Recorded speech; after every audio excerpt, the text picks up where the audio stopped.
Hello students, how are you all? Hope you all are fine and safe at your place. Student, lockdown का समय है, colleges open नहीं है, but हमें study तो करनी ही है। तो मैं यहाँ पे आप लोगों के लिए लेके आई हूँ CCS यूनिवर्सिटी के बीएड सेकेंड ईयर का सिलेबस, जिसमें हम E303 knowledge language and curriculum पे बात करेंगे। तो फिर हम इसमें बात करेंगे यूनिट वाइज, जिसमें कि आज मैं शुरू कर रही हूँ आपकी यूनिट फर्स्ट, जिसमें हम नॉलेज के बारे में जानेंगे। Then we will go further on unit first. So let's start unit first topic knowledge.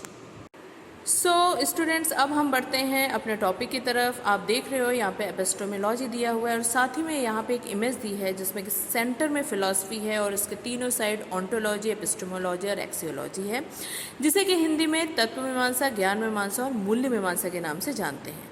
तो यहाँ पे हम सिर्फ एपिस्टेमोलॉजी के बारे में जानेंगे, क्योंकि आपका जो सब्जेक्ट है वो है नॉलेज लैंग्वेज एंड करिकुलम। तो एपिस्टेमोलॉजी जो कि ग्रीक शब्द है जिसका अर्थ होता है एपिस्टीम, जिसको हम अपनी भाषा में नॉलेज के नाम से जानते हैं, यानी कि ज्ञान होता है एपिस्टीम का अर्थ। It is a branch of philosophy mean theory of knowledge. और जहाँ जैसे कि हम इमेज में देख रहे हैं, it is one of the branch of philosophy, और इसके अंतर्गत हम थ्योरी ऑफ नॉलेज के बारे में जानेंगे कि एग्जैक्टली ज्ञान होता क्या है। क्योंकि हम सभी लोगों ने आई थिंक फर्स्ट ईयर में देखा है कि अलग अलग स्कूल ऑफ फिलोसफी, अलग अलग फिलोसफर्स के अकॉर्डिंग एपिस्टेमोलॉजी का अलग अलग अर्थ दिया गया है। कहाँ से ज्ञान निकलता है, क्या होता है ज्ञान, ज्ञान के दायरे में हम क्या क्या चीज़ों को रखते हैं, तो ये सारी चीज़ें हम ज्ञान मीमांसा के अंतर्गत लगते हैं। तो अब हम इसमें आगे पढ़ेंगे कि जो एपिस्टेमोलॉजी है वो अपना एरिया कहाँ तक रखता है, वो किन किन चीज़ों को पढ़ता है, क्या उसका यूज़ है हम सभी के लिए। तो moving towards our next slide, we will see studies of epistemology. So जैसा कि स्टूडेंट्स आप देख रहे हैं कि जो एपिस्टेमोलॉजी है वो मेनली तीन चीज़ों का अध्ययन करता है। पहला है नेचर ऑफ नॉलेज, यानी कि जो ज्ञान है उसकी प्रकृति क्या है, किस फॉर्म में हमें ज्ञान मिल रहा है, क्या उसका स्वरूप है, ये सारी चीज़ें हम एपिस्टेमोलॉजी के अंतर्गत जानते हैं। रैशनैलिटी ऑफ बिलीफ, किसी चीज़ पर विश्वास करने के पीछे उसकी क्या रैशनैलिटी है, क्या आवश्यकता है किसी चीज़ को विश्वास करने का, तो ये सारी चीज़ें हमें एपिस्टेमोलॉजी के अंतर्गत पता चलती हैं। एंड जस्टिफिकेशन, जस्टिफिकेशन जो होता है वो किसी चीज़ को लॉजिक के थ्रू जब हम प्रूफ करते हैं तो हम उसे कहीं ना कहीं जस्टिफाई करते हैं। तो ये ओवरऑल तीन चीज़ों को कवर करेगा हमारा एपिस्टेमोलॉजी। और एक यहाँ पे एक चीज़ मैं और बताना चाहती हूँ कि इसको सबसे पहले जो प्रयोग किया गया था वो 1984 में स्कॉटिश फिलोसोफर थे जेम्स फ्रेडरिक फ्रेरी, उन्होंने एपिस्टेमोलॉजी को 1984 में यूज़ किया था। सो अब हम जानते हैं कि नॉलेज जो है एग्जैक्टली वो किन किन चीज़ों का अध्ययन हमें कराता है, जिसमें पहला पॉइंट हम देख रहे हैं यहाँ पे, relationship between truth and reality, यानी कि सत्य और यथार्थता में क्या संबंध है, क्या चीज़ सत्य है और क्या वो सत्य होने के साथ साथ यथार्थ भी है या सिर्फ वो इमेजिनेशन की है। तो ये चीज़ हमें बताएगा हमारा ज्ञान, यानी कि epistemology. Awareness of certain aspect of reality, अगर वो चीज़ रियल है यानी कि यथार्थ है तो उसके सर्टन एस्पेक्ट पे हमें ज्ञान या जानकारी देगा epistemology. And it will distinguish between the truth and flash hold, और साथ ही क्या चीज़ सत्य है और क्या चीज़ गलत है, क्या चीज़ हमें एक्सेप्ट करनी चाहिए, क्या चीज़ें हमें नहीं एक्सेप्ट करनी चाहिए, उस चीज़ के बारे में भी एक तरीके से हमें जानकारी देता है। तो एपिस्टेमोलॉजी हर फिलोसफर की, हर स्कूल ऑफ फिलोसफी की अपनी अलग अलग रही है और उसके अकॉर्डिंग ही ट्रुथ और रियलिटी को भी बताया गया है। तो स्टूडेंट, यहाँ पे जो आप इमेज में देख रहे हो उसमें जो नॉलेज है वो दोनों चीज़ों को कवर करती है, यानी कि सत्यता को और साथ ही साथ विश्वास को भी। ट्रुथ एंड बिलीफ दोनों के संगम से कहीं ना कहीं नॉलेज एक तरीके से जन्म लेता है। सो अब हम बात करते हैं कि जो आपकी एपिस्टेमोलॉजी होती है या ज्ञान मीमांसा है, ये किन किन प्रश्नों के उत्तर देती है। तो यहाँ पे स्टूडेंट आप बहुत से क्वेश्चंस देख रहे हो, इन सभी के इर्द गिर्द आपकी एपिस्टेमोलॉजी यानी कि ज्ञान मीमांसा घूमती है, जिसमें हम वन बाय वन बात करेंगे। How to we know what we know, हम क्या जानते हैं, कैसे जानते हैं, इसके बारे में हमें जानकारी मिलती है। व्हाट इज़ नॉलेज, ज्ञान एग्जैक्टली है क्या, क्योंकि अगर हम देखें तो ज्ञान जो है वो पर्सन टू पर्सन डिफ़र करता है, तो एग्जैक्टली नॉलेज है क्या ये हमें बताता है। हाउ इज़ नॉलेज एक्वायर्ड, हमें नॉलेज प्राप्त कैसी होगी, क्या लेक्चर के थ्रू होगी या एक्टिविटी के थ्रू होगी या एक्सपीरियंस के थ्रू होगी, कैसे हमें ज्ञान मिल सकता है। इज़ नॉलेज पॉसिबल, क्या जो ज्ञान है जिसकी हम बातें कर रहे हैं वो प्राप्त करना संभव है।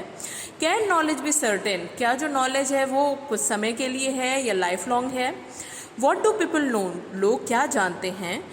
Where are the necessary and sufficient condition of knowledge, knowledge के लिए यानी ज्ञान के लिए कौन सी कंडीशन प्रॉपर है, किस कंडीशन में हम रह के नॉलेज को प्राप्त कर सकते हैं। What is its structure and what are its limit, इसका स्ट्रक्चर क्या है, स्वरूप क्या है और इसका अंत क्या है, सीमाएं क्या हैं। तो इसके साथ ही साथ इसी में आगे हम कंटिन्यू करेंगे और देखेंगे कि और किन क्वेश्चंस को एपिस्टेमोलॉजी बताती है। स्टूडेंट्स, अभी एपिस्टेमोलॉजी के क्वेश्चन ख़त्म नहीं हुए हैं, यहाँ पे भी हम और क्वेश्चन देख रहे हैं जो एपिस्टेमोलॉजी को कहीं ना कहीं प्रदर्शित करते हैं, जिसमें हम देख रहे हैं व्हाट मेक्स बिलीव जस्टिफाइड, यानी कि जिस पे आप विश्वास करते हैं उसके पीछे जस्टिफिकेशन क्या है, ये हमें एपिस्टेमोलॉजी बताता है। How we are to understand the concept of justification, justification का जो कॉन्सेप्ट है वो हम कैसे समझ सकते हैं।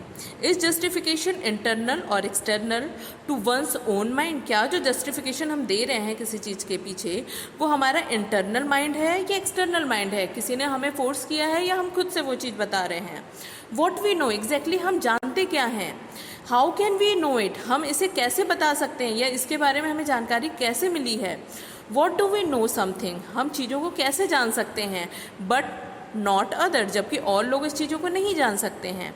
How can we differentiate truth from falsehood, again हम सत्य और असत्य में कैसे डिफरेंट कर सकते हैं, बिकॉज जब अंधेरे में रस्सी सांप दिख रही है तो हम कैसे जस्टिफाई कर सकते हैं इट इज़ अ रस्सी, इट इज़ नॉट अ सांप।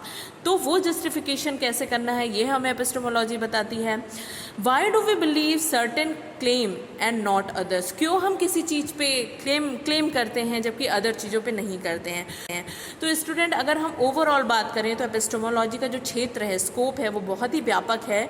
ऑल्दो इस लाइफ में शायद हम एपिस्टेमोलॉजी के सारे पर्सपेक्टिव को ना जान पाएँ, लेकिन क्योंकि it's a part of your syllabus और आपको ये जानना बहुत ज़रूरी है, तो हमें जस्ट ये जानना ज़रूरी है कि एपिस्टेमोलॉजी यानी कि ज्ञान मीमांसा अपने अंदर क्या क्या चीज़ों को समाहित करती है।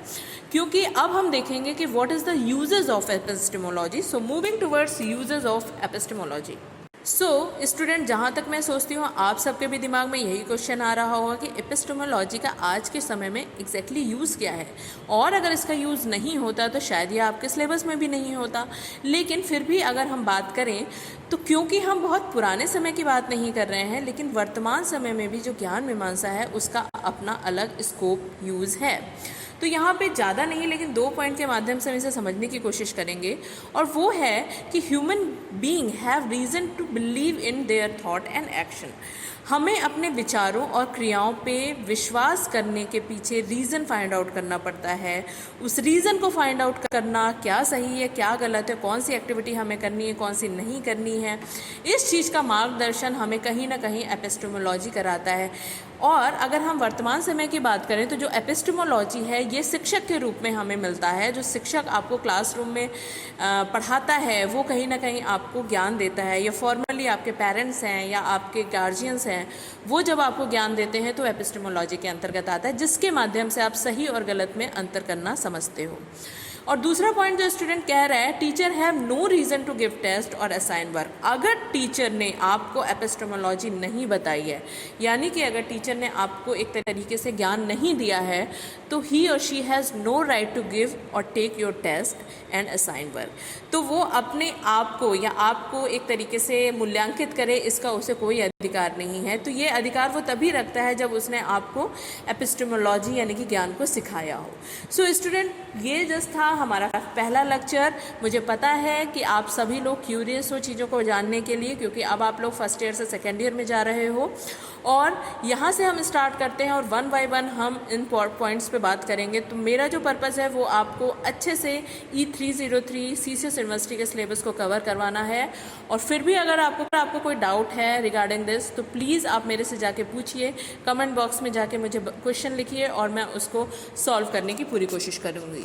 सो thank you so much, take care.